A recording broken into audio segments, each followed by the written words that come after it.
apologies. Apologies. Pola. Yan.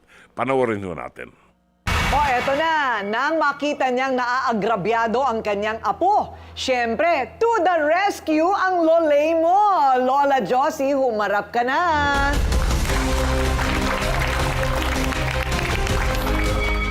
Lola Josie! Mano po? Nanay, dito ako, nandito ako. Nandito po kami, Nay. Opo, banda rito. Dito ka humarap, ayun. Na-overwhelm si Nay. Dala mo salamin mo? Hindi po eh. Ay, hindi mo nadala. Ayan, kaya medyo malabo ang kanyang paningin. Lola, anong problema mo? Pinoproblema ko po kasi yung si LB po. Kasi po sa pangingialam sa mga batang nag-aaway, nakikihalo siya. Doon po ako nagwawala. Okay. Oo. So, lola din siya? Opo. Pero bilas mo daw, bilas? Opo. Lagi po nakikialam sa away ng mga bata. Lagi niya pong inaano yung apo ko, sinasabi. Kasi po may tinda po kasi yung apo ko nagtitinda-tinda sa harap. Lagi niya pong minumura. Lagi niyang inaaway, sinisigawan. Siyempre po, lola ko, nasasaktan din ako So, ano naman ang nangyari sa pagitan ninyong dalawa? Yun nga po, kaming dalawa na po nag-away. Anong klaseng away? Nagkasabunutan na ba kayo? Sinasabihan ko po siya na kung ano-ano na rin po lumabas sa bunganga ko. Ayun. Ikaw, yung mga apo mo rin kalat-kalat ng basura dyan sa labas Sabi kong ganun, ako naman ang tagaligpit. Lagi po kami nagbabangayan.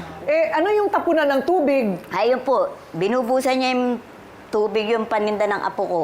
Ay! Ibang klase din naman yung lola na yun. Sa palagay mo naman, yung sa pagitan ng dalawang apo, nasa katwiran ng apo mo. Nasa katwiran naman po yung apo ko Kasi po bumibili yung bata sa apo ko, bumibili ng ng sa malamig. Sabi po ng apo ko, teka, kukuha lang ako ng yelo sa loob.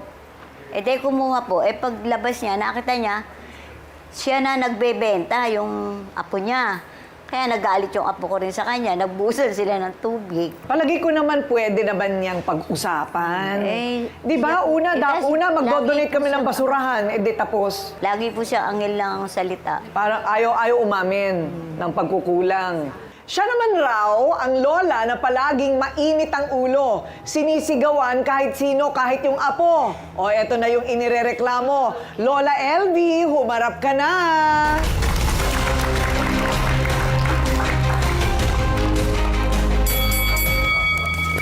Hello, Lola LB! O ano na?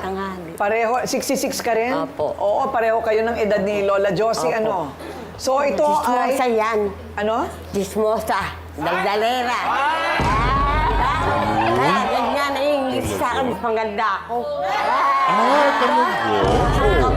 Okay Saan ka pa? Kasi mas maganda ka. Yes. Oo. Tsaka mahal po ang LB. Oo. Iba Kaya yung dalawa naiinip siya, kaya titismis na ako may lalaki. Ala. Naiinip lang siya. Di ba? Naiinggit. Pero may boyfriend ka talaga. Ngayon sa wala, dahil buda na ako. Okay. Inintindi ko mga apo ko at mga anak ko. Ano naman yung yung pinag-aawayan ng mga apo?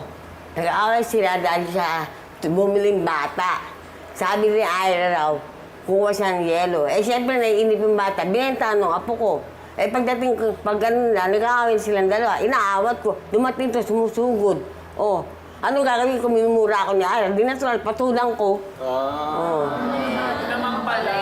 Okay. Pero bakit mo naman daw minura? Minura mo daw yung apo Hindi ko niya. minumura yung apo niya nagmura sa akin. Kaya pinatulang ko. Ganun? Minumura mo daw siya Hindi ako Minumura mo nagmura. siya Hindi ako pa Tapos nagmura. binubusan pa yung tinda niya. Natural, galit ako. Hindi mo dapat Hindi mo dapat Kaya mo buhusan ginagalit. ng tubig yung paninda niya. Kasi Dapat lang yun pag para napasa matuto yun, siya. Ay, nilang pag napasa yun, hindi na matitinda yun. Dahil, ay na tumigil. Pakailamera kayo. Ay, inumin muna natin ng tubig itong dalawang lolang ito. Totoo bang parati kang high blood sa apo ni Lola Josie? Kasi naman, mali yung ginagawa ng apo niya.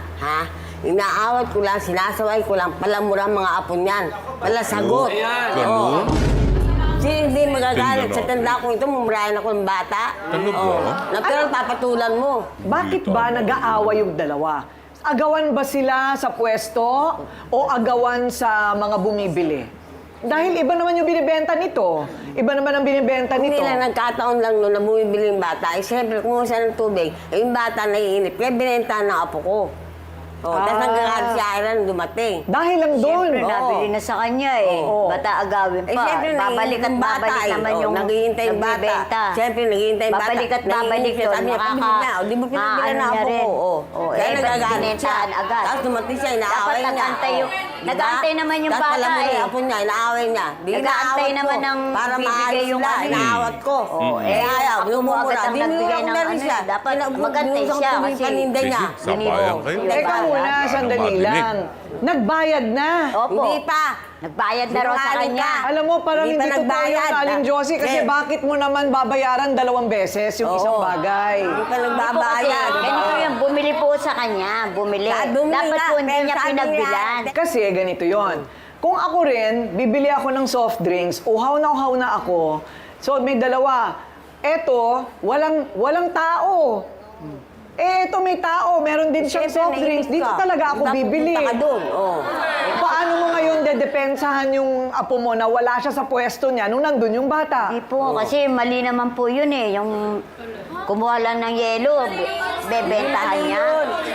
May kumuha lang ng yelo eh. Alam mo, Siyempre, sabi mo- babalik at babalik agad yun. Pero yung apo mo daw ang unang nagmura kay Lola LV. Hindi, siya daw po. Ang kwento nagmura ni siya. Ira, yung Naawat apo yun ko, sila ni siya daw ang Princess. nagmura, kaya Oy, nagalit baliktad siya. yun. Sinungaling kayo. Ano? Oh. Pero hindi ba sabi nga nila, kahit murahin ka pa ng matanda, wag mo nang sagutin. Yun naman ang Yung mga apo sabi. na pala sagot. Pala mura. Ilan taon na ba itong mga apo ninyo?